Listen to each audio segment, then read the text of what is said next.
And we have come now to the end of the road, the final show of 2023. And what a year it has been. I am Steve Deace. Welcome to the conclusion of our annual, or if you prefer, perennial, two-part end of the year in review special. Yesterday, you saw the Deace Group Roundtable. I hope you enjoyed watching and listening to that as much as we enjoyed doing it. As depressing as much of the subject matter was, a lot of that thanks to Todd. But we are back now for another round of an airing of grievances, otherwise known as looking back at 2023. Steve Deace here with the aforementioned Todd Erzin and Aaron McIntyre. Good to see both of you. Do you have one more left in you? And I love the fact, Todd, you've got your earpiece totally dangling so that Aaron, one more time, will have to ask you to move it back. There it is. Oh, I thought you were trolling him. No, no okay. Troll. That was not a troll. Okay, just sloppy. Just fate. Okay. I thought, one more time, Aaron, ask me to move my mic or my earpiece. Yes.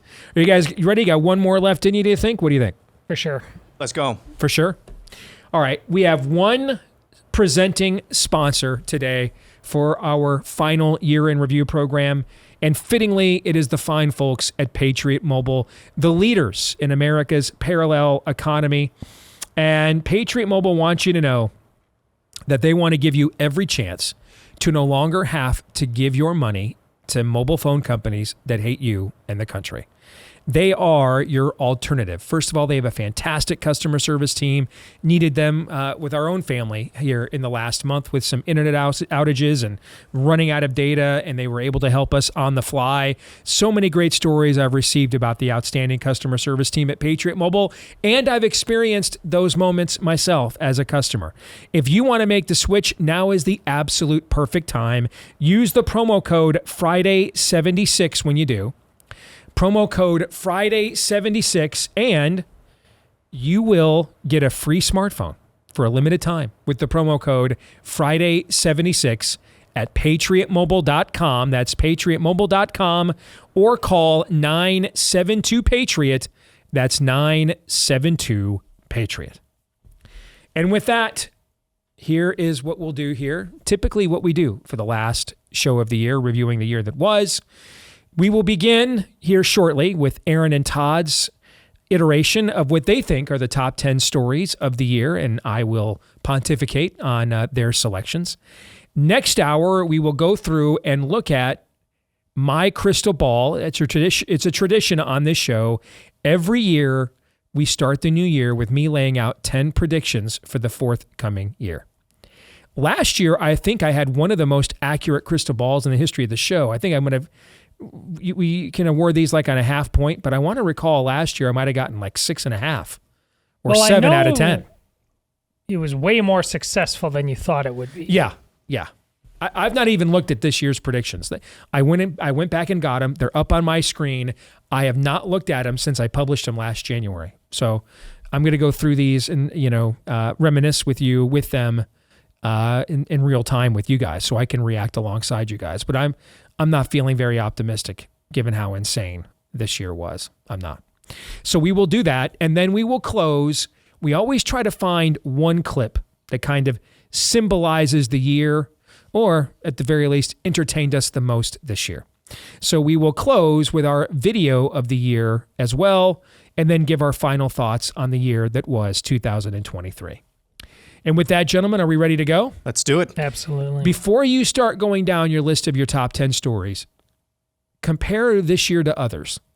How difficult was this? Todd verbalized the same thing that I was kind of thinking, or maybe it was vice versa. I can't remember. The last 2 weeks have been kind of a blur. It was kind of not a very notable year. It seemed like. We didn't have trouble filling out the top 10 in my estimation, but it just didn't seem like there were too many earth-shattering events. And that, there were a few things. I don't know if that's testament to how strange of times we actually find ourselves in right now. And so things that 10 years ago would have been very noteworthy and top 5 on a top 10 list are kind of like meh now. I don't know what that is owing to, but I thought it was kind of a ho-hum year, all things considered. You thought the same thing? Well, I was surprised at how easy it was for me to put down the first 10. And then I was thinking there's got to be something I missed, because Aaron and I both laughed. Well, we both forgot the pullout of from Afghanistan that year, and it took us a little while because I don't know when did that happen in the calendar year? August of 21. Okay, yeah. And so much had happened, but yeah, I guess to Aaron's point, it's as existential as ever. Things have not gotten better since that time, but the main things are just the main things, it would seem. We both ended up agreeing on that, and once Aaron followed through, as he usually does, I give him the first 10 what I think, and then he fills in the blanks from there. I mean, it pretty much is as it was. See, I would have figured the opposite. I mean, I go back to the show we did yesterday with Jill and Sarah. When Jill mentioned stories like the Chinese spy balloon, I mean, I'm just like, any other year, that's like maybe the biggest story of the year. And I completely forgot that it took place. I would have figured it was hard to come up to narrow it down to just 10. That and Damar Hamlin. Yeah, that was another one she mentioned. Yeah. Are the only two things that happened yesterday that were brought up that I was like, oh yeah. But I think to me, that happens more often. Because you have so many categories that, oh my gosh, I can't believe I forgot that. I can't, and that's what's fun about it. Honestly, that didn't happen that many times this go around. All right. Well, let us begin. We do these in ascending order, so they are rated 10 to 1. Let's start with number 10. 2023, like most years, was filled with a cornucopia of disheartening to downright depressing news. But it wasn't all bad. In spots here or there, state legislatures made progress on important issues of our day, like protecting girls' spaces in sports, banning China from buying agricultural land, and other positive things. But nowhere was positive advancement made on the spirit of the age more pronounced than on the issue of school choice. This year, 17 states either enacted or expanded school choice programs, putting students and parents ahead of teachers' unions and special interests. Iowa, Utah, Florida, Arkansas, Idaho, Indiana, Oklahoma, Tennessee, Alabama, Nebraska, Montana, Kansas, New Hampshire, Wisconsin, Louisiana, South Carolina, and Ohio were all states where students and parents have more power over where their tax dollars for education go. That's a big step forward, and it's the number 10 story of the year. I like starting off with a positive, particularly because it wasn't contrived. This was a very positive development this year, amongst the most positive developments I thought that we had this year. And two things about this story stands out to me if we're just making macro observations beyond just the individual decisions of these states to go forward with this legislation. Number one, the Utah governor, is it Spencer Cox? Is that his name? Yeah, I think so. Okay. Me in particular, absolutely annihilated him in 2022 when he failed to stand up against Tranny madness and for women in his state, right? Yeah. And that was absolutely deserved. I give him credit. We had the clip of him earlier this year where he went on one of the Sunday shows talking about why he is now banning, gender mutilation for kids in Utah when before he did not. And this is how you know too that, and let me backtrack. Like I said yesterday on the roundtable, I'm at the point right now, I used to care a lot about whether people were really with us for the right reasons. At this point, we're up against so much evil that even if someone is doing the right thing for selfish or vain or craven reasons, I'm just going to take W's where I can stack them right now. Frankly, we're from a spiritual culture war perspective, we're storming the beaches of northern France at this moment, and I just don't have time with the amount of artillery aimed at us and firing simultaneously. I just don't have time to contemplate that everybody that is wearing the same uniform as me is doing this for the same reasons that I am. You see what I'm saying? Mm-hmm. Worry about that later on. Right now is not that moment for me. But I did appreciate that he had a real reason other than, oh, poop, I'm the governor of Utah and I'm screwed if I, turn left on these cultural issues. He talked openly about, hey, I tried to give the benefit of the doubt to the system. I tried to see, well, okay. I mean, as a conservative, do I want to inject myself into a family's medical decisions? That could be rendered problematic in other areas, as Glenn Beck asked me about, on our post-debate special that we had here on BlazeTV a couple of weeks back. But then Governor Cox said, you know what? I realized they had no data for any of this. This was just all politicized. This was basically an extension of COVID. This was a politicized science. There was no basis to this. There was no need for no justification to give them any benefit of the doubt, because there was no justification for any of this whatsoever other than that just the politicization of science. And so what that showed me is he might have actually done some homework, or at least had some people around him that he listened to who did that homework on his behalf. And so, if we're gonna fry these people when they deserve it, and I'm all for doing that, then when they return from insanity and turn to sanity, and get out and leave the dark and into the light, we should single them out and point that out too. Fair? Yeah. The other thing, and this is going to be a bit of a preview to next year's, what is next year's theme on the show is going to be. That's already been determined, and that'll be announced our first show back, which is going to be Thursday, January 4th. Will be our first show for 2024, and per that tradition, that's one of the things we'll do is announce next year's theme. But if you want a hint of what that theme will be, did you notice where all of these positive changes took place? On the state and local level, and not in Washington, D.C. And I think moving forward, we've had this conversation, and our colleague Daniel Horowitz has talked about making red states red again, red communities redder. We are going to have to learn how to incubate our belief system and not fixate as often as we do. And I'm raising my hand. I do this too. So I'm using the word we on purpose. I'm counting myself in there. Okay. We, me too. Maybe me first, because I've got a substantial platform to talk to people like you, and I'm one of the people that does this for a living, that determines what a lot of people like you will be talking about. All right. We need to be more cognizant of not being so obsessed with the national political drama, and it might be time to almost kind of adopt what you have done with soap opera for men when it comes to sports. And understand when Todd goes after this, Todd is a huge sports guy, but the major part of his entire family framework. Okay. Yep. But are we talking about games for fun? And are we excited to see people use their God-given talents in ways that excite us and thrill us? Or is this like, are we more fixated on what goes on when they're not playing than we are what's going on in our own community, schools, and families? That's what you mean when you say soap operas for men, right? Yes. Okay. I'm not emotionally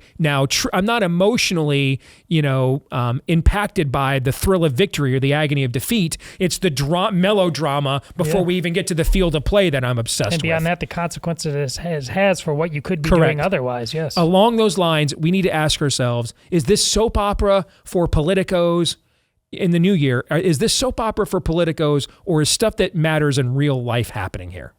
You know what I'm saying? Yeah. And I think that's a question we need to be asking ourselves more often moving forward. And one other thing really quick, this is an example of out of the darkness came a great light. Because early in Steve's career, I know, and in my career at the Des Moines Register, I used to drive my colleagues bonkers about this. And this was way before we could have even, maybe they were imagining it, but Steve and I weren't imagining what we have now with the groomer thing. And we were predicting things were going to get bad. But we were talking about this is what should happen in school districts back then, Steve. You remember saying as much on your show, why shouldn't we be able to take our money like this? And we were just laughed down, even by people on our own side. So here in this moment, an opportunity, we can sit here around and curse the darkness all we want to, or we can decide, you know what? We've been wanting to light this candle for a long time. This is the moment, and this is what happened in this case. Amen. If you want to do an inverse or reverse march through the institutions, where do you start? Education. And that's, I just don't think you can undersell what this is. What this could portend if and only if we continue to stand guard and vanguard over these institutions at the local and state level. Agreed. Number 9. Number 9, corporational suicide. Let's pretend you're a marketing specialist for a multi-billion-dollar company, and the company's leadership hired you for the expressed goal of committing corporate espionage and sabotage on a rival company. What's the handbook you'd follow to make sure you got that job done? Well, this year, Bud Light wrote the prologue, book, and epilogue on how to get that job done. Go to any tailgate at any football game over the past 20 to 30 years. Hell, go to any demolition derby or county rodeo anywhere in flyover states for the past 20 or 30 years, and you'll see the bright blue beer cans of Bud Light. It's as blue collar as the can itself, as American as apple pie and endless wars. And yet, that brand and company suffered an enormous loss in value this year thanks to one guy, Dylan the Villain Mulvaney, who Bud Light hired to market the beer to a younger, more progressive market. This month, I celebrated my day 365 of womanhood, and Bud Light sent me possibly the best gift ever, a can with my face on it. Check out my Instagram story to see how you can enjoy March Madness with Bud Light and maybe win some money too. All Bud Light ended up doing is losing nearly $400 million in revenue and tanking its parent company's stock price until, that is, late October, where Bud Light announced a partnership with UFC, at which point AB InBev's stock price went back to normal. It was one of the most effective conservative boycotts in history. And then to, be told that because a couple of people that love them some Donald Trump got bought off, that we're all just supposed to look the other way. That's kind of peak Team GOP. But what I think, and not knowing what else is coming on this list, because I'm going to see it for the first time alongside the audience, what you're seeing with corporate America now, as a whole, there's always exceptions. You have the Home Depot guy, There's why is it every time we want like a non-communist corporate America take, it's the Home Depot guy, because he's about the only guy we got left. Okay, so there's always 7,000 men in Israel. We're a long way from the Lee Iacocca era, Todd, that you and I grew up in. You know what I'm saying? Yeah. All right. So the reason why they always go to the Home Depot guy, because he's about the only guy we have left. Okay. But there's always a remnant. There are still some people that are just good old-fashioned meritorious Americans in corporate America. But by and large, corporate America is where the last great realignment has taken place. When you and I came of age politically, Erzin, corporations were openly jingoistic, openly patriotic. I've mentioned this before. I urge you guys, as we're getting ready to break, I did this last Christmas. You guys all have access to YouTube. Go on there. Go watch the commercials, the Christmas commercials from the 70s, 80s, and 90s. There's all kinds of, compilations of these ads. And you're just not going to believe the stuff that you see. You're just not. It's going to look like what happened to this place. Look for yourself. Or they were openly patriotic, openly jingoistic, openly traditional. Or at the very least, were willing to openly be from a marketing perspective.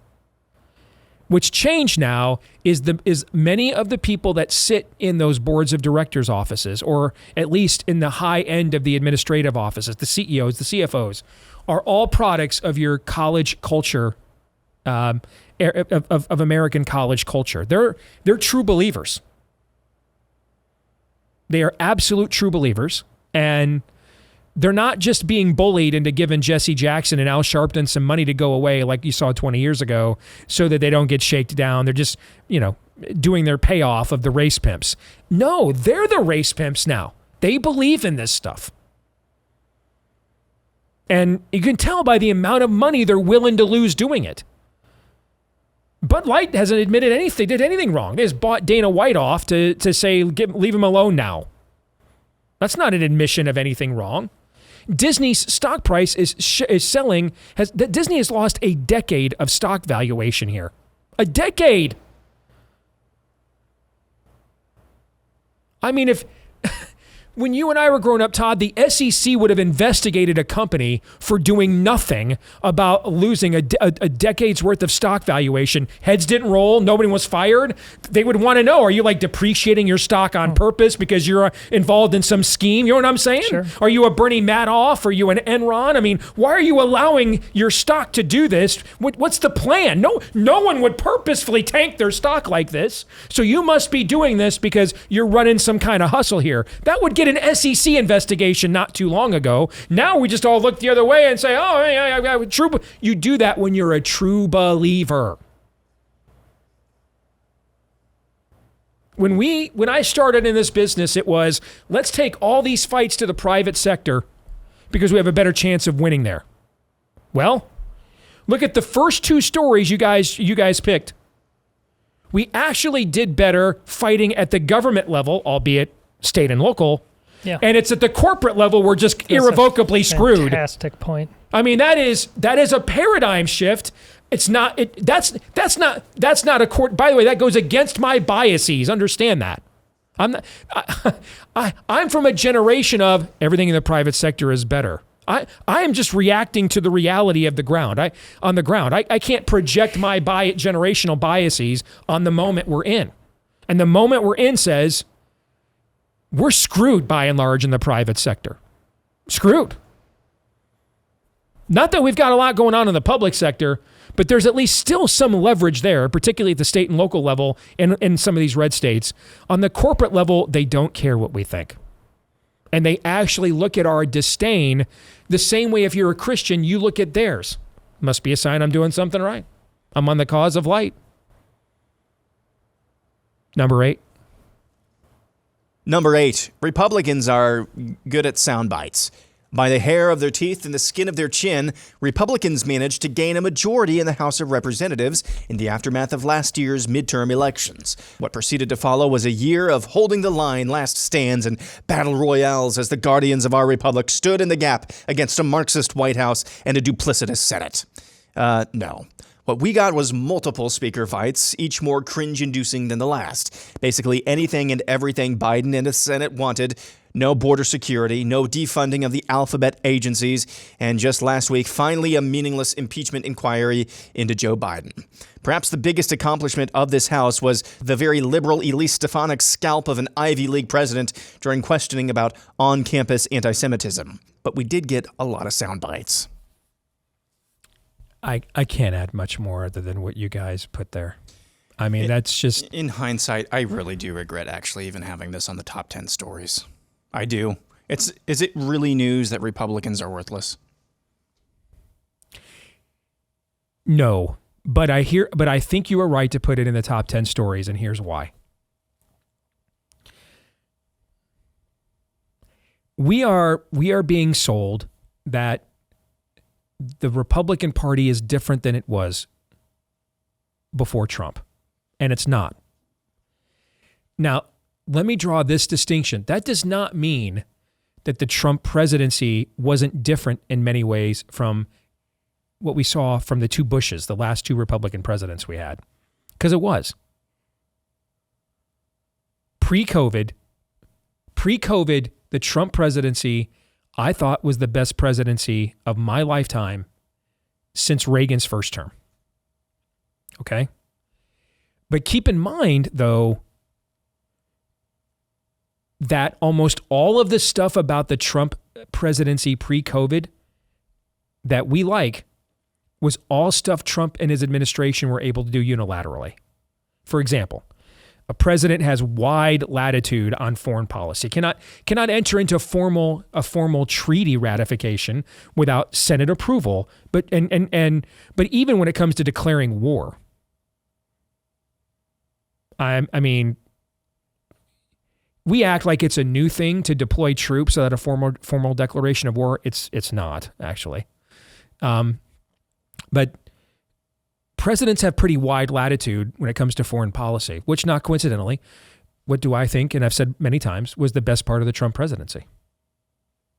Foreign policy.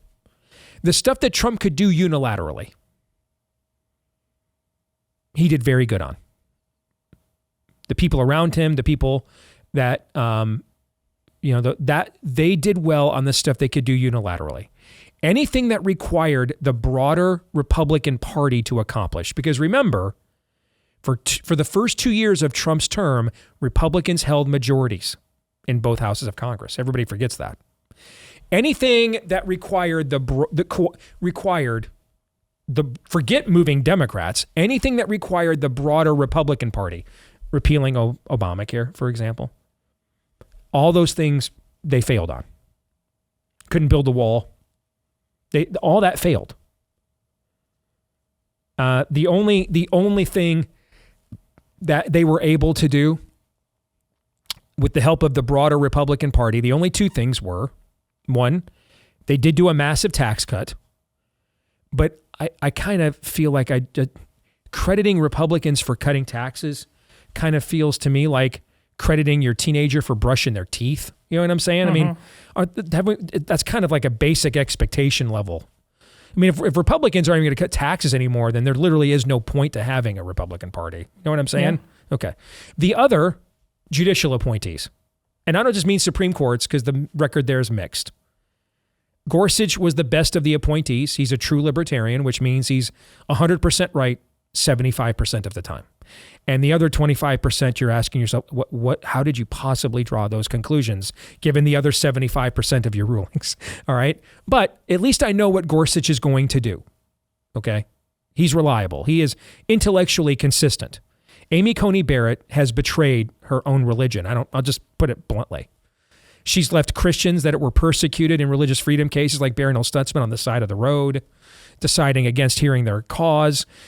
She has been completely vacant on any challenges to the state when it came to the jab or COVID. She basically exhausted all of her political capital on one ruling, and granted, it's an important one, the overturning of Roe. But if we took Roe off the table, like if I took Reggie Jackson hitting 3 home runs in a World Series game off, that's a pretty big accomplishment, right? Mm-hmm. If I took that off the table and said, all right, look at Reggie Jackson's career other than that one incredible event, you're still looking at a guy hit over 500 home runs and is a Hall of Famer. Yes. You know what I'm saying? If I take Amy Coney Barrett's ruling on Dobbs off the table, what's the rest of her judicial career look like so far as a SCOTUS judge? It's not Reggie Jackson. No, it looks like Anthony Kennedy, actually, is what it looks like. It looks like she clerked for Anthony Kennedy, not Antonin Scalia. And Kavanaugh is exactly what we thought he was going to be. But we did get a lot of good federal judges elsewhere that were appointed. So other than judicial appointments and tax cuts, which are kind of the two basics for Team GOP, right?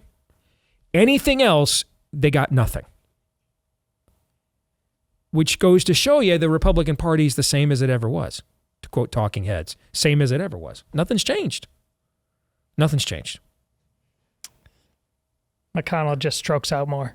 Yeah. I mean, that's why, and so that's why, Aaron, I do think it belonged in your top 10. I'll trust my instincts next time. Okay.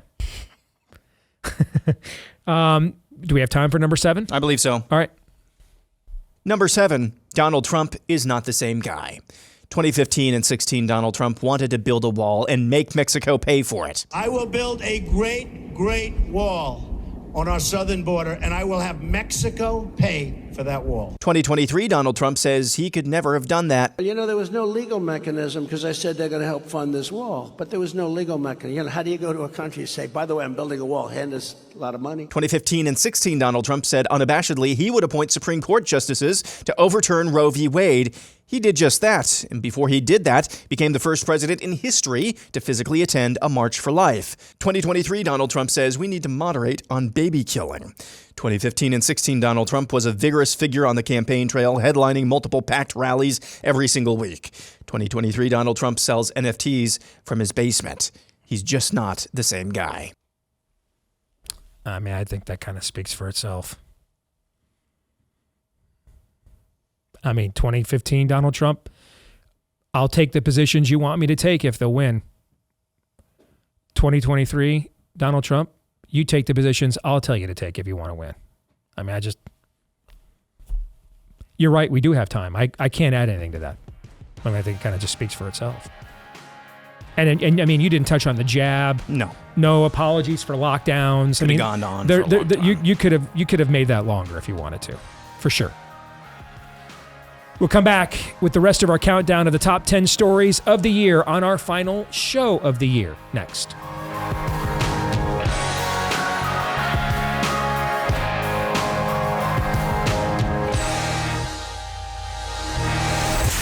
The Steve Deace Show.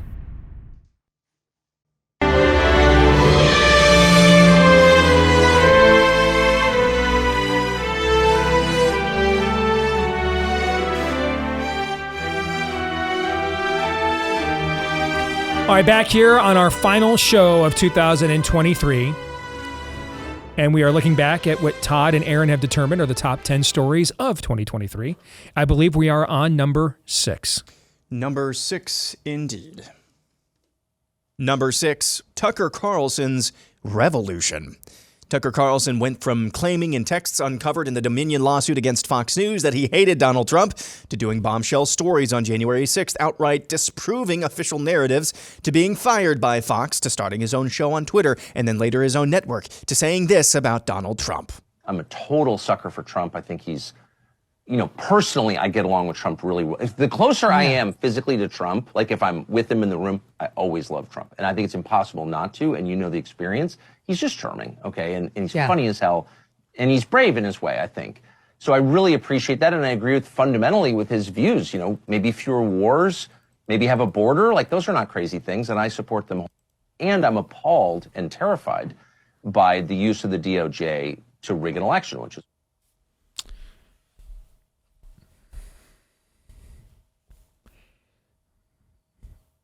Okay.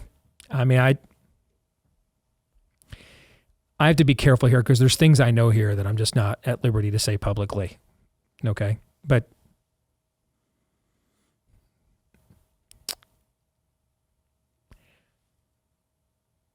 I like Tucker a lot.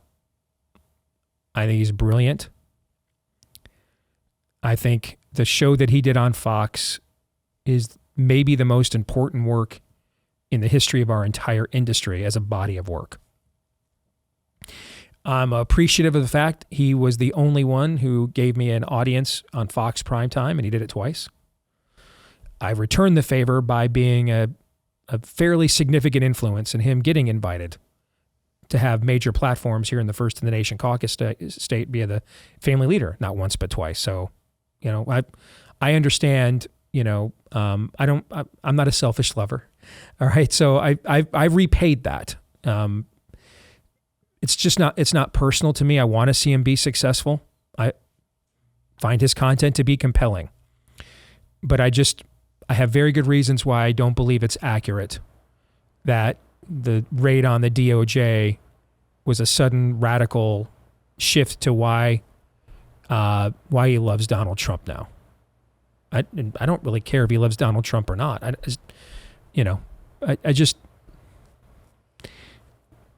There's some inconsistencies there, and I guess I'll just leave it at that.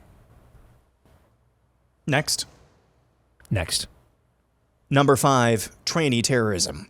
On March 27th, a 28-year-old woman who thought she was a man walked into a private Christian school in Nashville, Tennessee, loaded with multiple guns. She then proceeded to murder 3 staff members and 3 school children at the preschool through 6th grade private Covenant school before police shot and killed her. It's pretty clear what this actually was. Mentally ill woman, likely under demonic influence, who thought she was a dude, targeted her former school that she hadn't even attended for at least 15 years and meticulously planned her murder plot, complete with drawn maps and a manifesto. It was an act of anti-Christian terrorism. And despite the couple of pages of her manifesto leaking a few months ago, we still have not seen the full document.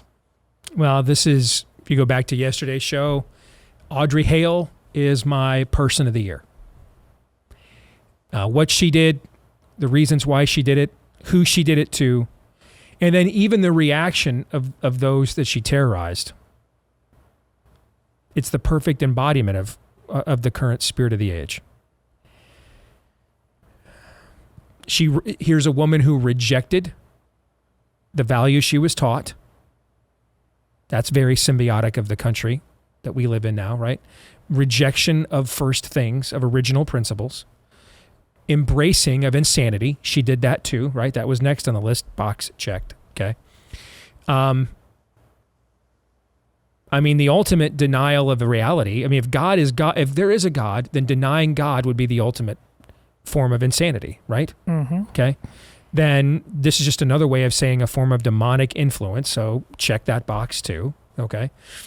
Then you turn around and lash out because God and the institutions inspired by him will not affirm you and your insanity. So you lash out against them. Any evidence for that in our culture this day and age? Check. Yeah. Obviously, what she did is an extreme example, but it's just an extreme conclusion to the vitriol and nastiness you see on social media regarding those traditions and institutions. Okay, and then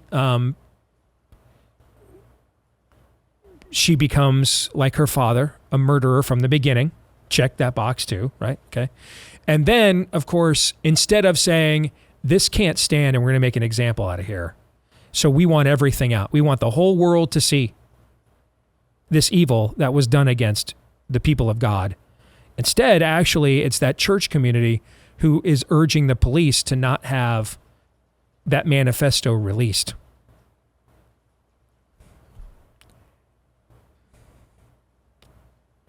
That a metaphor for anything in our culture this day and age? Too much so. The other side, and when I say this, I don't mean we fight like they do. That's not what I mean. But we fight. We have our own ways of doing so, like shining lights of truth. The other side fights all the way for its views. We don't fight at all. I'm not suggesting we have Christians do what Audrey Hale did. You wouldn't be a Christian if you did. One of the commandments is don't commit murder. What I am suggesting is, what do Christians do? Shine lights of truth. Ephesians 5:11, have no fellowship with the darkness, instead expose it. There are ways we are told, committed, and permitted to fight. Saying we're going to just, slide this under the rug and not expose this to the world is not one of those ways. It's just not. And it just enables this to go on all the more. I mean, this story is a sad, just unbelievably tragic manifestation of the entirety of the spirit of the age. Correct. Number 4? Number 4, told ya. This year started with the CDC and the FDA admitting they were looking into safety signals from the safest vaccine of all time, the COVID jab. The year ended with another batch of Pfizer jab safety data showing the FDA and CDC were aware of the fact their own reporting system for myocarditis and pericarditis were not sufficient for incidents involving the COVID jab. What happened in between was a lot of the same. At the end of the day, people like Todd and Steve and Alex Berenson told you so. I mean, the studies that are coming out here at the end of the year. We mentioned on last Friday the Japanese peer-reviewed study that they have evidence of genetic markers and DNA sequences in every variant of the virus that would prove that they actually were all man-made. Every last one of them were. Even the variants. I mean, there's a reason why I started this year working with Daniel to release a book calling for a new Nuremberg trial. Because if there's no justice, they will do this again. You always get the amount of tyranny that you will submit to, and you will always get all the bad and wicked and immoral behavior that you won't punish. Human beings are not basically good. When we do not punish evil, we incentivize it. There's no middle ground. When it comes to evil, we will do one or the other. We will incentivize it or we will punish it. And sadly, by not punishing it, we have incentivized it. 3 more. Number 3. Number 3, indicted and indicted. This year, Donald Trump was in the crosshairs of corrupt Democrat actors once again, facing 91 indictments across 4 separate jurisdictions. First in New York over his family business, then in Florida over his alleged mishandling of classified documents after he left the White House, then in Georgia over his alleged plot to overturn the 2020 election results there, and finally in Washington, D.C. on charges he conspired to commit fraud against the United States in the aftermath of the 2020 election. The indictments certainly shaped the political landscape for the primaries of 2024, and that's why it's the 3rd biggest story of 2023. It was, I mean, we did our roundtable yesterday. I thought it was the defining political moment of the year. And Todd, your analogy that you drew of them putting us in a Kobayashi Maru.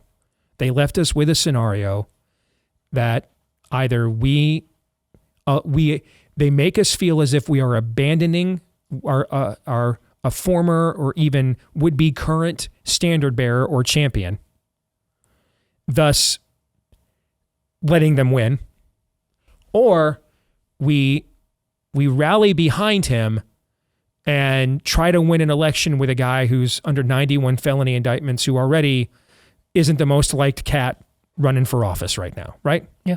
And in that case, our odds aren't particularly great.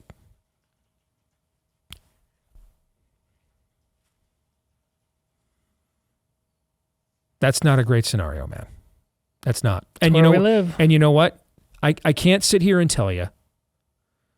I can't sit here and tell you that if it weren't for Ron DeSantis, I wouldn't be one of the people saying we can't let them do this to Trump. If the other options were Nikki Haley. You see what I'm saying? Yeah. I mean, this is why just don't lie. If you didn't lie, I don't care how pro-Trump you are in light of this stuff. I don't. Have we sat here all year long and gone after all these people and picked on them for staying with Trump? No, we have not. I get it. I get it. What I don't like is the gaslighting. Don't gaslight me. Don't do that. Don't do that. But barring that, I understand it. And I can't sit here and tell you that it would be so easy for me to point out I don't think Trump can win the general election if we didn't have a Ron DeSantis as an alternative. Because then you just leave me with people like Nikki Haley, who are proven to be not disruptors, and people like Vivek Ramaswamy, who are just not proven. I don't know what they are. I mean, I like a lot of what Vivek says, but he's done nothing with it, you know? So in that case, if there weren't a Ron DeSantis, who knows, dude, our show could have sounded a lot more like Charlie Kirk's this year. You know what I'm saying? I don't know the answer to that. I don't. You know? But the reason why the feelings on this are so strong is because they're entirely subjective.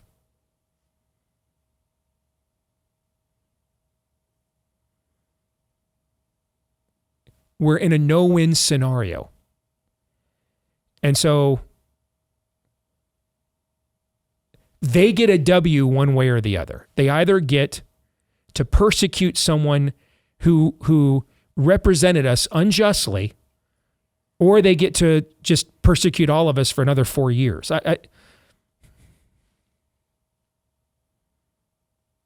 That's a pretty poopy scenario, man. And if I look back on this year, if there's any mistake here that I made, I maybe should have articulated that dilemma more often. But I'm competitive too. You know, want my guy to win. I think he's the better candidate. But now here at the end of the year, you start taking a step back and you start seeing the bigger picture on things. We're going to be gone for a couple of weeks, and I'm going to kind of be out of the, you know, I can't be totally out of the battle. It's happening in my backyard. But when you said that yesterday, I thought that was a point of clarity. This is a Kobayashi Maru. There's not really a great answer here. There's not. Number two, Florida, as red as California is blue. Universal school choice, billions of dollars in tax cuts, banning genital mutilation in the name of gender, constitutional carry, banning social credit scores, banning China from owning property, and just last week, a Florida court says they're seeking the death penalty for a child rapist pursuant to a new Florida law. Oh, and all that happened just this year. Make America Florida. Well, I don't know if you guys intended this, but this is the perfect follow-up to what I was just saying. If this wasn't on the table as an option, I think some of you have forgotten. I just admitted what maybe I could have done better this year. I think some of you that have been angry at me the last few months could also have admitted that maybe you forgot what this show sounded like the last few months of 2020. I am just personality-wise never going to mesh with Donald Trump. I'm just not into that. Not my thing. Too much ego for me on that level. But dude, this show is a friggin' Trump super PAC the last couple, 2-3 months of 2020. Fair? Yeah. After spending most of 2020 asking him, dude, what the hell are you doing? It's kind of revisionist history. Some people are kind of out there forgetting that now. And I'm not entirely sure if if everything you guys just presented to me, if that option were not on the table, I might have been inclined to kind of repeat what I did at the end of 2020.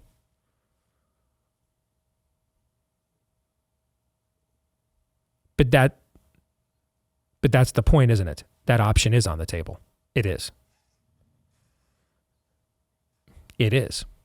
And I think that probably this inner dialogue that I'm having with myself right now that you guys are listening to explains why there's so much disdain with Trump and DeSantis from Trump and some of Trump's closest people. Because they know too. They know that there's another wing of our movement that I represent, meaning not me, but I'm like a part of that wing.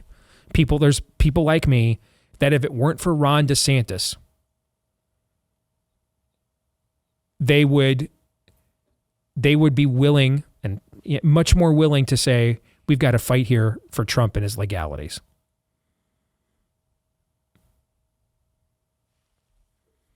We'll save number one for after the top of the hour. You guys have any thoughts on anything I just said the last few minutes?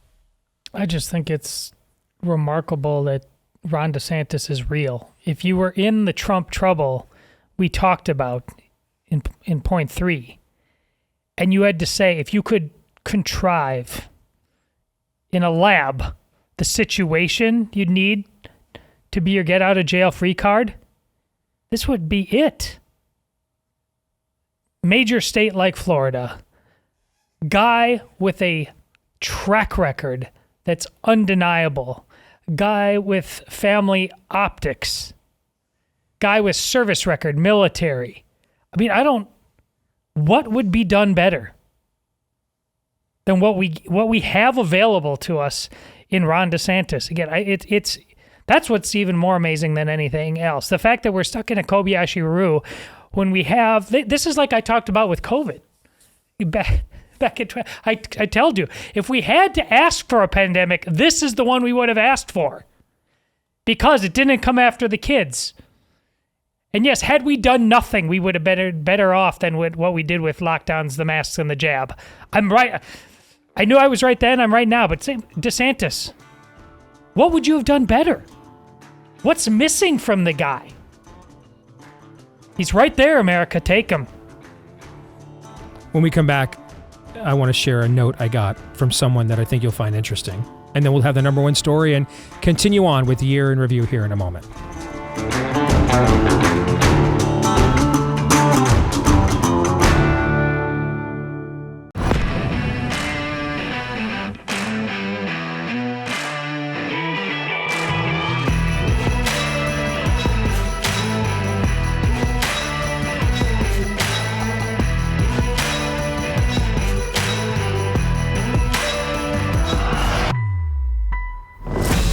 All right, back here with Hour 2, live and on demand on BlazeTV, radio, and podcast. Steve Deace here with our final show of the year. That's right. You've made it to the bitter end. Don't quit now. Might as well go ahead and finish. You can brag about how much you endure to your friends later. I'm Steve Deace. He's Todd and he's Aaron McIntyre. You are you. Let us know what you think about what we think. You can email the show, steve@stevedeace.com, DEACE. Like us on Facebook, Me, We, and Gab. Follow me at Steve Deace Show on Twitter, Getter, Instagram, and TikTok. You can also find me if you podcast the show and leave us there a 5-star review. We'd like to find one of those from you, in fact. And thank you to all of you that have left us 5-star reviews previously. And hit subscribe, or if you're listening via iTunes, it's follow these days. And that way, every time we do a new show, it will show up in your feed every single time. And we thank all of you that have done those things for us as well. We are continuing on with our top 10 stories of the year. We have the number one story still to go. We'll get to that in a moment. And then we're going to take a look back at my crystal ball for 2023 and see just how embarrassing my predictions were. Okay. But I got an email from a guy, and I've known this gentleman for several years. He came in from out of state to do some canvassing. He came in here to volunteer on his own a few months ago for the DeSantis campaign, and he's knocking doors and canvassing right now. And he told me, he sent me a note this morning, actually, and he said, "I have never seen anything like this." he goes, at this point, and understand, it is possible the DeSantis campaign has knocked on more doors than any campaign in the history of the state of Iowa has. All right, it's possible. And this gentleman told me, he goes, I don't know that I've ever seen anything like this. He goes, I basically, when someone answers the door, I can tell right away if they're voting for Trump or DeSantis just by their age. He said, this is the starkest generational divide on the right I have ever seen. And he told me, if a boomer answers the door, I know right away they're voting for Trump and they're not being moved. And if a millennial or Gen Xer answers the door, right away I know they're voting for DeSantis, they're not being moved. Because I've just never seen anything like this. I mean, this is a complete, just door-to-door, knocking doors. It's just, you can just tell by the age of the person answering the door whom they're going to vote for. Thoughts on that in light of what we were just discussing? Totally makes sense. So I've brought up this anecdote. It is an anecdote a couple of times, but I go to a church. It's the same church that Bob Vanderblatz attends. And this church is primarily, I would say 80%, 85% is young families. So between 20 and mid-40s with children still in the home. When Ron DeSantis came to our church, he didn't come to speak, he just came to attend with Bob. Same for, I think, Tim Scott and Vivek Ramaswamy when they attended with Bob. Ron and Casey were absolutely mobbed. I would say everybody. And to give you an indication of what our church's makeup is, we have a security team every Sunday. That's a wise thing to do. We have a security team. If the police officers who attend our church are not on the security team, we probably got 3 or 4 police officers in the room, in the sanctuary, every service. So non-security, non-police officers, I would guarantee between 20 to 30 guys every single service are probably packing. That's the kind of church that I attend. Very, very conservative, like Sharia conservative, whatever the version of that is, and evangelical, whatever the exurb suburb version of that is in Iowa. That's the type of conservative. Ron and Casey were absolutely mobbed. Vivek kind of. I didn't even know Tim Scott was there. Bob told me afterwards that he was there. Very, very popular amongst that demographic. Very popular. That is an anecdote. I understand that. But I totally get it, and I see that in my own family as well, for the most part, and acquaintances in this state that I know of, is that there's very little budging along generational lines. So I totally buy that. I get it, though, on the boomer side, too. I understand it. I do. It's, one, similar generation. I mean, one of the things I like about DeSantis is I think the country needs generational change.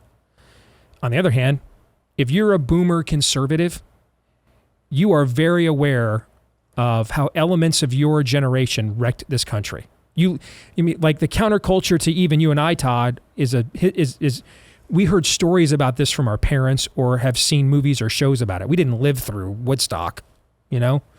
The boomers did. They are very well aware of what elements of their generation have done to the country. So I get this idea that this is your last chance to self-correct. You see what I'm trying to say? Yeah. That this is the last chance for your generation to, for you to try to fix what your generation, elements of your generation did. I get that.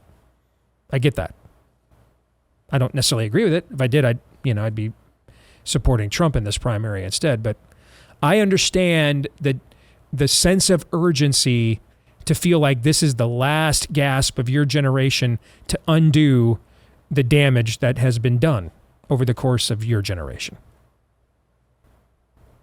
But then use the tool that actually fixes the damage instead of like hammering away like a drunken monkey, which is what, this is, just because he's your guy, your age,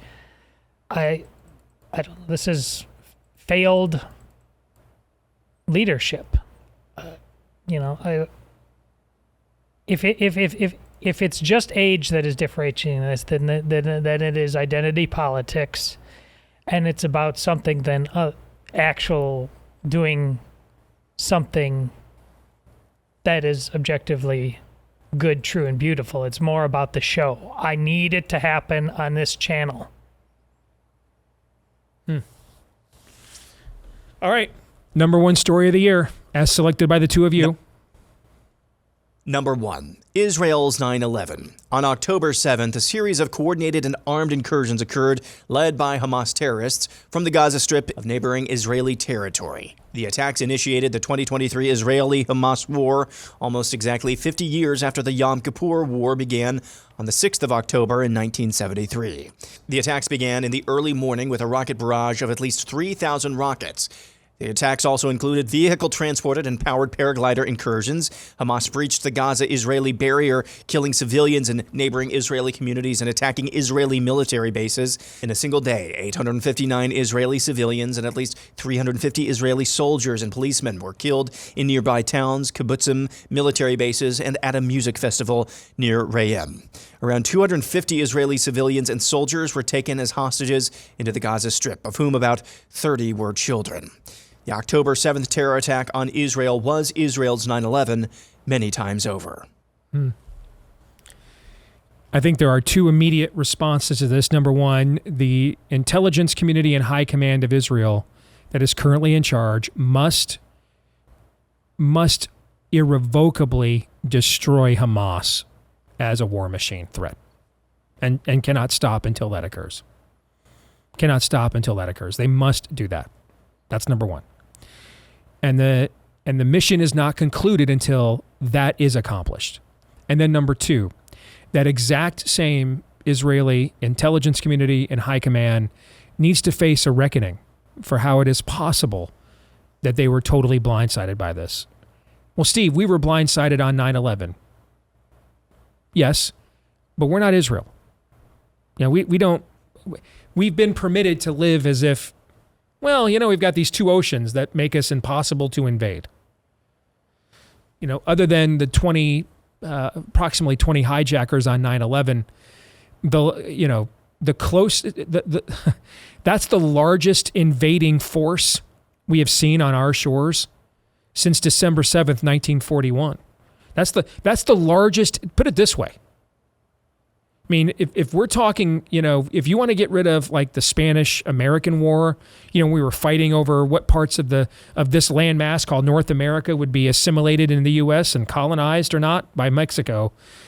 The 20-some-odd hijackers that attacked us on 9/11 are the largest invading armada that has been on the continuous, because Hawaii's out there in the Pacific, here in the original landmass of the U.S. That's the largest invading armada we have faced since the War of 1812. In other words, we have lots of historical precedent for believing that we're untouchable to some degree. Israel's never had that. The day that it was announced as a nation by the UN Charter, May 15, 1948, 5 different Arab countries declared war that day. That day.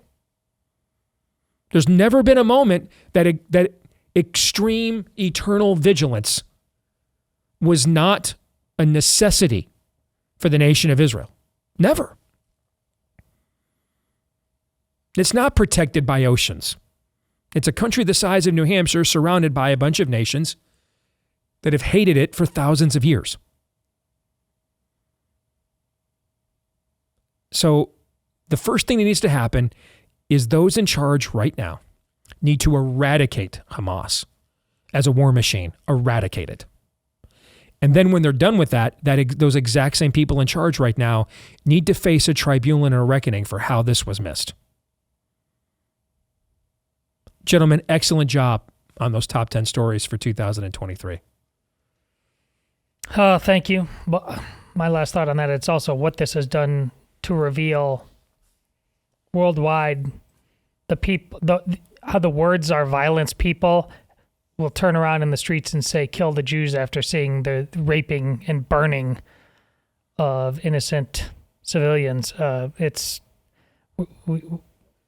Steve, you did a tweet just yesterday, if I'm not mistaken, about just in the last month we've had Satan statues in the Iowa Capitol. We've been swearing oaths on stacks of porn, sex inside the Senate chambers, and then I add to that what I just said. The words are violence. People yelling, "Kill the Jews" in the streets after seeing, and feminists after seeing women lined up and getting raped before they're murdered. We're in trouble, folks. It's been a while since I've read The Last Battle in the Chronicles of Narnia series. But the Calorman god Tash is the big bad. He is the Satan figure in the Chronicles of Narnia. Again, it's been a while since I've read that book, but if I remember correctly, Tash is depicted, his corporeal form is depicted of being just this hideous, hard to look at, if you can even look at this, just kind of Tasmanian devil of chaos. This story, Israel's 9/11,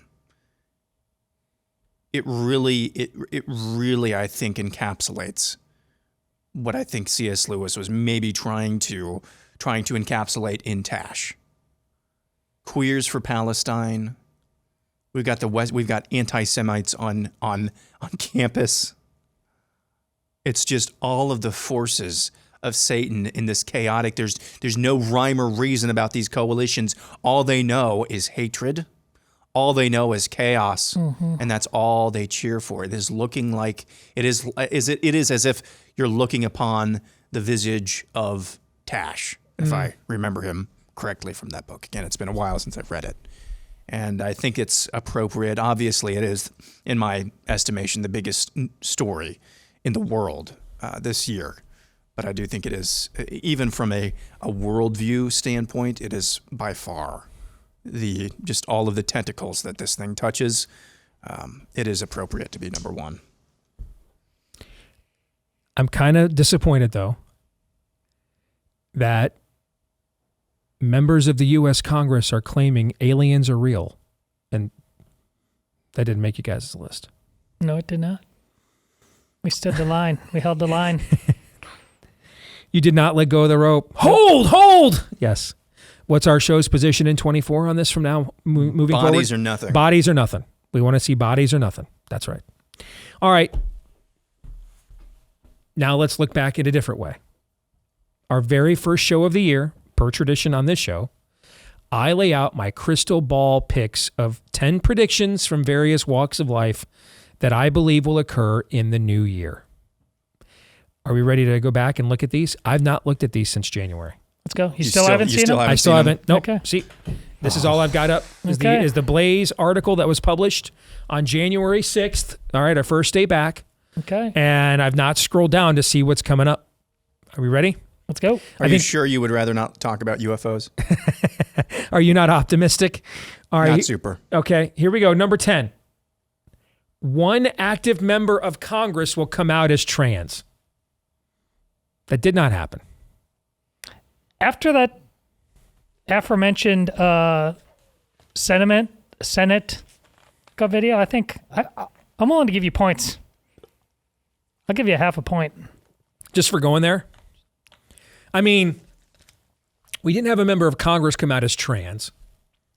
We did have a Senate staffer literally get sodomized. Yes. Inside the Senate building itself. That happened.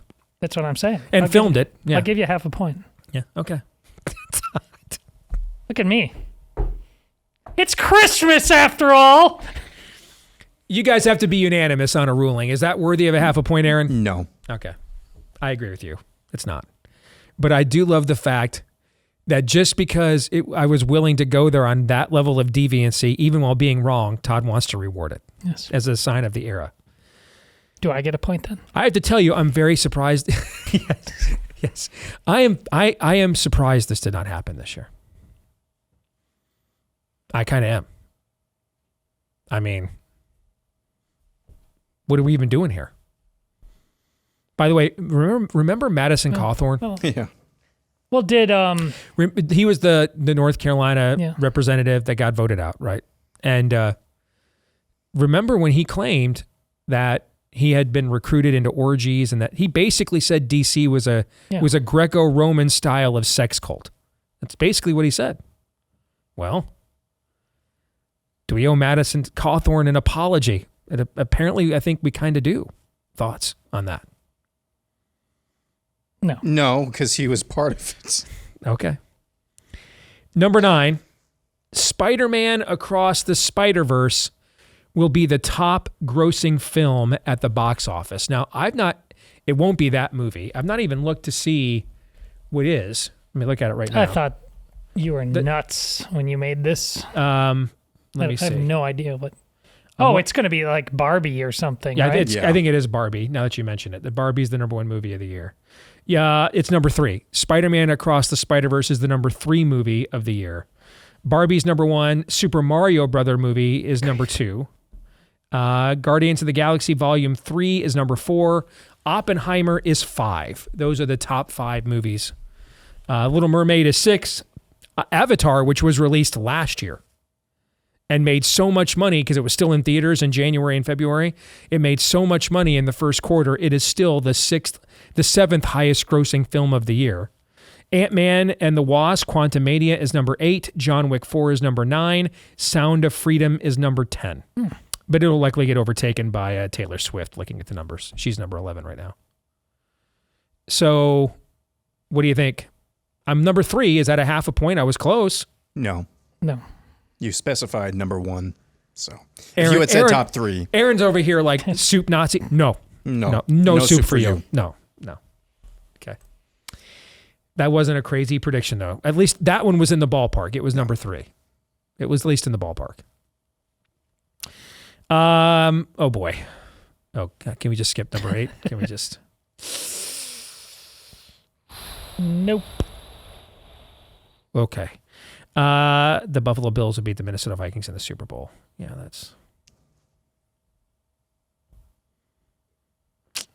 that's kind of off. Aaron, I'll give you a half one. No, I'm not. you're not even going to jump in on about You should give me a half. No. They both made the playoffs. Half a point. You're not going to correct the record on who did win the Super Yeah, Bowl this year? don't let that low-hanging fruit go. Who did do that? I can see already indoctrinating that poor son of yours already, showing up with his little Kansas City Chiefs hoodie. Yeah. Which was friggin' adorable, by the way. It's hard to, his noggin is so huge, it's hard to get that thing off of him.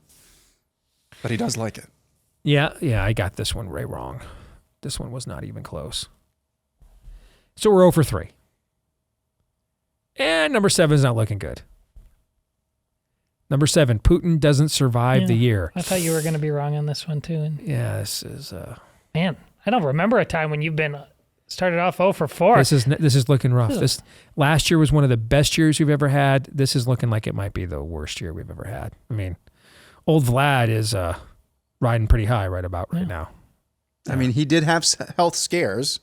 He did have a heart attack. Apparently, we were told. I don't know what's true and what's not. But. Well, there supposedly was a coup attempt. No, that guy's dead. That guy's dead. Okay.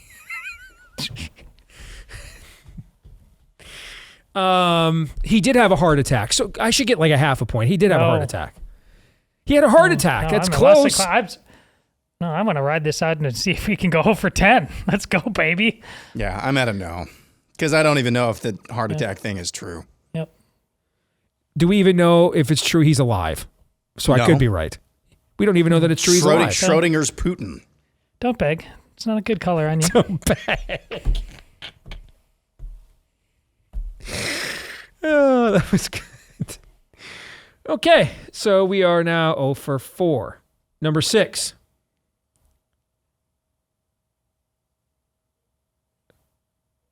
Number 5, number 4, number 3. Number 6.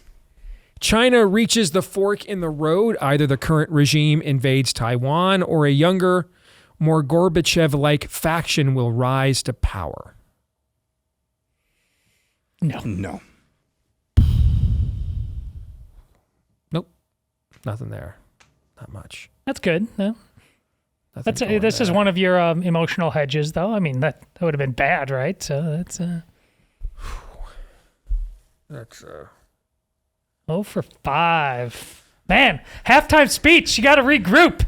Indeed. You know what I need is here's what I need. I need somebody to advance scout my predictions. That's what I need. I need somebody like via satellite who's like, on their cell phone, taping what's happening around the world so they can then feed them to me so that I have a better opportunity to accurately make predictions, because this is not going well. Okay, number 5. Riots will be planned in Florida to try to disrupt Ron DeSantis' second term as Florida governor and his looming presidential run. Not true yet. I think very, very possible. I predicted, as I already predicted just like last week, surprises that I think are imminent, but no, 0 for 6. Looking back on all of these wrong ones now, this is the one I should have known right away. Don't. Because homeboy's he's not tolerating this. You know what I'm saying? Mm-hmm. Meaning that these would go on for maybe a night.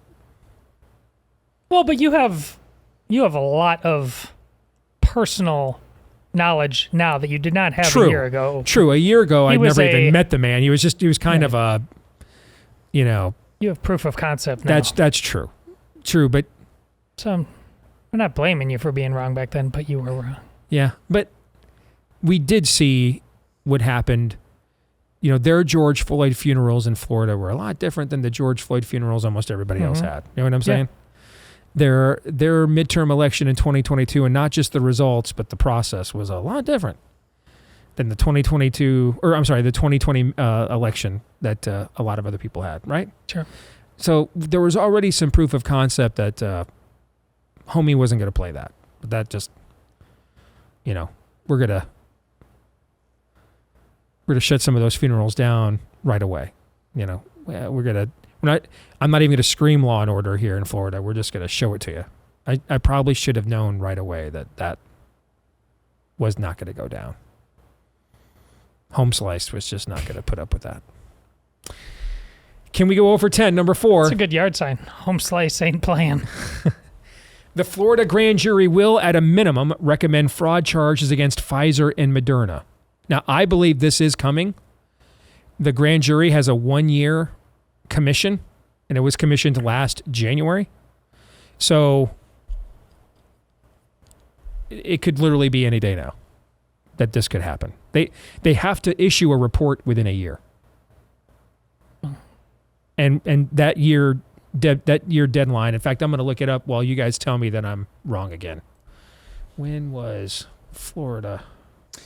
I mean, at the time that you're hearing this, which is the 22nd, there's still, 9 more days of 2023 left. So we could go back ipso facto or for ex post facto. Yes, we will go back because this is so important. And quite frankly, if this ends up being true, I'd be willing to consider giving you 10 points, even you end up going 0 for 10 on this one. But I think it's likely it won't happen in the calendar year. I mean, I think there is... You give me more show, Ron DeSantis. I wouldn't be surprised if this comes out a little bit closer to caucus timing, so it can't get lost in the holidays, and that it is a big springboard when the caucus vote comes here in several weeks. So the grand jury was approved on December the 22nd. I don't know when it convened, though, but I just know it was shortly thereafter that. It's got a 1-year deadline to submit a report. So we are literally talking any day now, is what we're talking about. All right. At this point, I don't want just a half a point. No. Because good, I don't want it. I won't even request it, because it's a little bit like when we went all those years when our only win against Ohio State was the year they had an interim coach. which just was even more insulting. Like I would have rather just lost that game than have that be our only Michigan win. Analogy. Yes, because I never have those. Everybody at home just like, again. I wish I had Sarah Gonzalez's eggnog. Oh, gosh. And I'm not putting money in the swear jar like she does. Yeah. No, but at this point, it would be insulting to just have a half. You know what I mean? So at this point, it's got to be, the whole, I would rather be 0 for 10 at the end than half and a 10. 0.5 for 10. Okay, well, you were fine up now. You're just like, you're trying to Jesus juke this whole thing. No, I mean, I would rather... You're trying to find a win in total desperation and loss, and we're not going to let you have it. Aaron, read the next one. Number 3, Trump will become the clear underdog in the GOP presidential primary. Don't.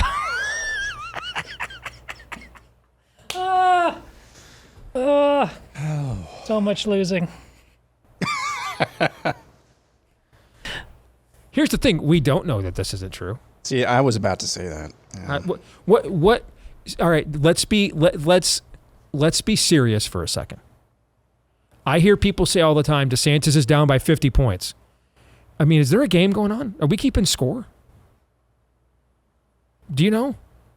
How would we? What would be the measure we would determine that DeSantis is down by 50 points?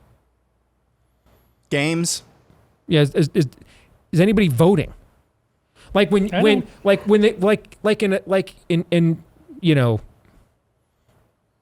your Chiefs are, I believe, 9-point favorites against the Patriots. They're not going to win by 9. Okay. Well, you would. But so are the Patriots already down 9 points? Like when the game starts, is there a 9 in front of the Chiefs before when they kick off at Foxborough? No. You alluded to this earlier. So you thought a different primary game was going to be played. You thought these guys would debate. So and that would have been the way because you also knew there wouldn't be a vote before then. But that would have been it. It didn't happen though. So it's 0. Now that being said, I don't believe Trump is the clear underdog in the race. Just looking at things I can tangibly quantify. Right. But if I were to ask people, how would you know that he is the heavy favorite? They would all point to something that is not tangible. You see what I'm saying? Yeah. Yeah. That's a problem, don't you think? Yeah. Yeah, I kind of do too. All right, we'll come back with 2 more. You better rally. I probably won't. Just gonna warn you now. Stay tuned.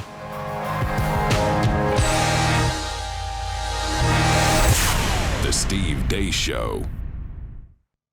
Nothing brings back warm Christmas memories like the songs and carols you love. And only pericarditis and his mRNAs have all your favorite holiday songs in one non-random controlled study. It's beginning to look a lot like a Vax Pass to get into anywhere you go. From inspiring hymns like Oh, holy spike, the protein bloodstream trembling because they lied and it don't stay in your arm. Oh, little town of Wuhan, we can't believe you lied. You're run by creeps who should be put to sleep. Those bats, they don't live nearby.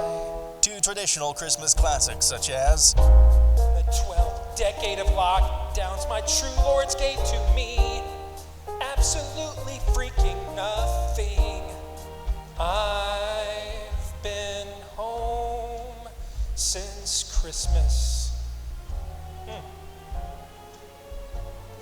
You can Zoom with me.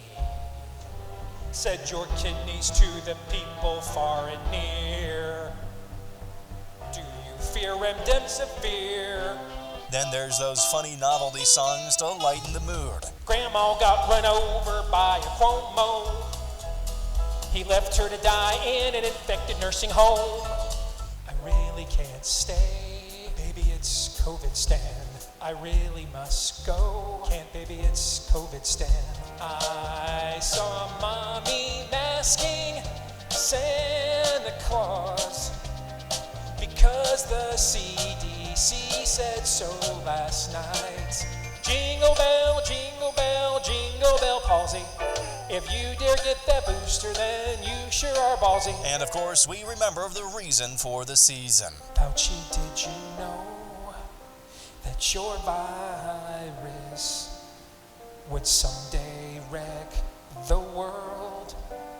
Fauci, did you know that your science doesn't know what's a boy or a girl? It came upon Anthony Fauci, a sulfuric presence of old, from demons deep within the earth, who knew that his soul was sold. But that's not all. This collection has so much more to offer, like Rudolph the Red-Nosed Redfield, All I Want for Christmas Is My Fifth Vaccine, Deck Rochelle with Facts and Data, Whitmer Wonderland, Little Jabber Boy, Have Yourself a Little Waning Efficacy, Happy Christmas, This Is Never Over, and more. All this can be yours for a high price we can't name yet because inflation, but don't let that stop you from this once-in-a-lifetime collection. Call now at 1-900-666-VAX to order. Only available while supply chains last. Must be double masked when you call. Again, that's 1-900-666-VAXX. All right, back here. It's our final segment of the year here on the Steve Deace Show on Blaze TV, radio, and podcast. 0 for 8. I have never been 0 for 8 before. Never. I mean, I went back and looked last year. I had 7. You guys gave me a 7 out of 10 last year. Never been 0 for 8 before. This is nuts. Okay. But here we are.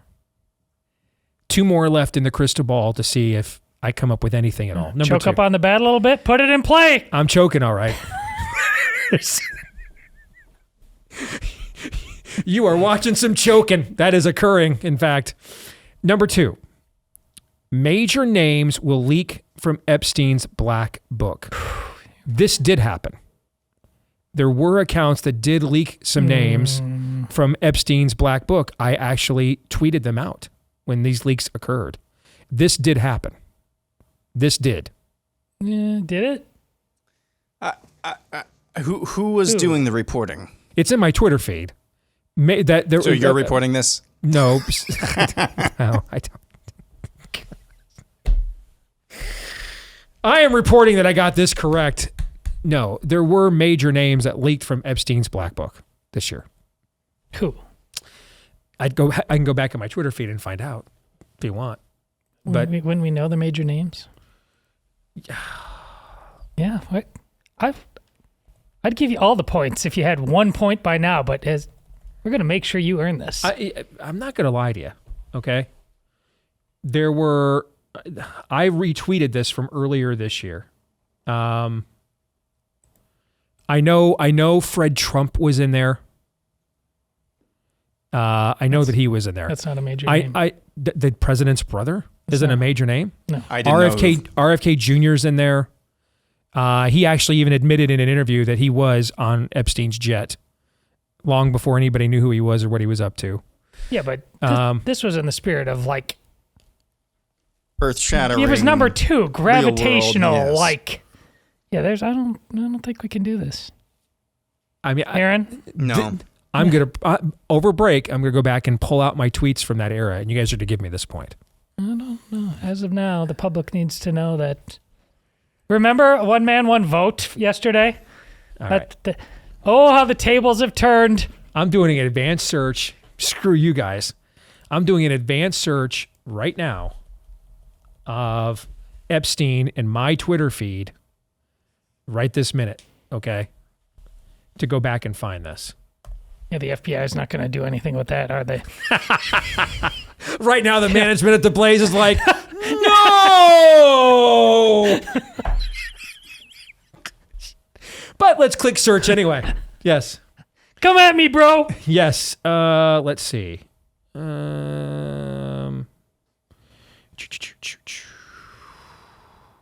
stuff in my feed from 2022, 2019,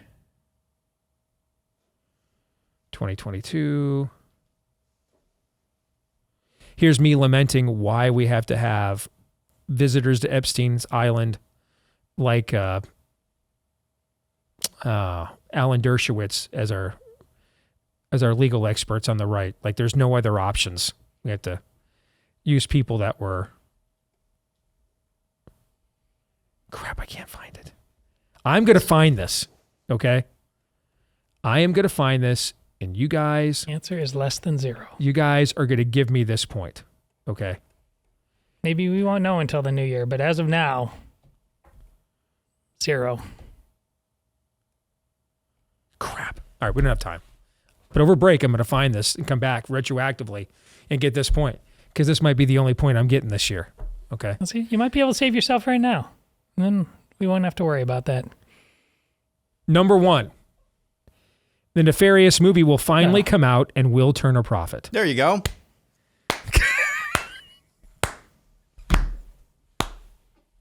This is, hey, you want another Michigan football analogy? This is East Carolina kicking a field goal at the end of the game to yes, save the it is. shutout. That's exactly what it is. It's exactly that. Although this was Except more that's than more of an East Carolina analogy. Yeah. Although Yes. this one is a bit more of an accomplishment than kicking a field goal in a college football. True. Very Hey, true. man, this Very is- true.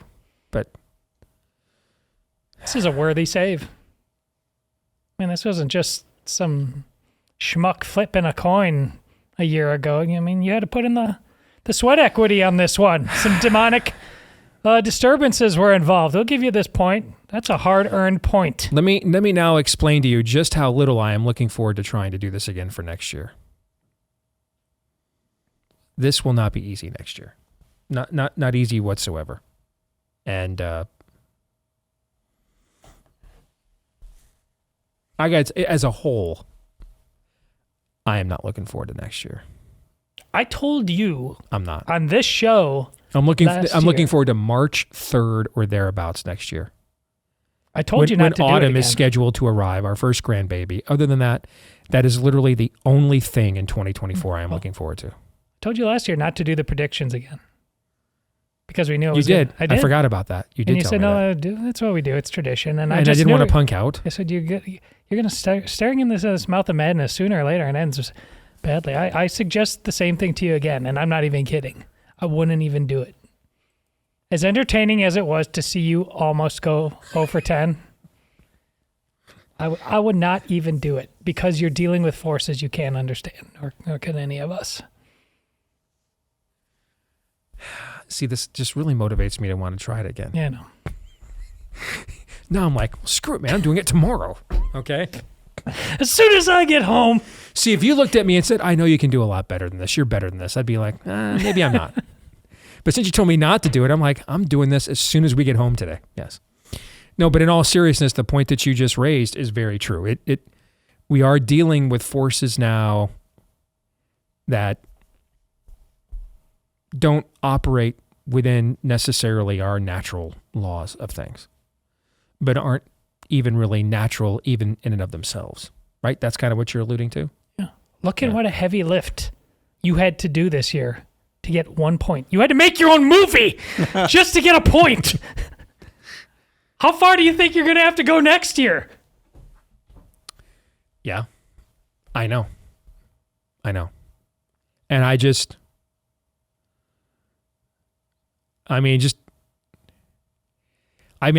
sitting here, looking at people's reaction to me on my Twitter account, just for simply asking, I don't understand why, Rudy Giuliani didn't present the evidence of election fraud at his defamation trial in Georgia.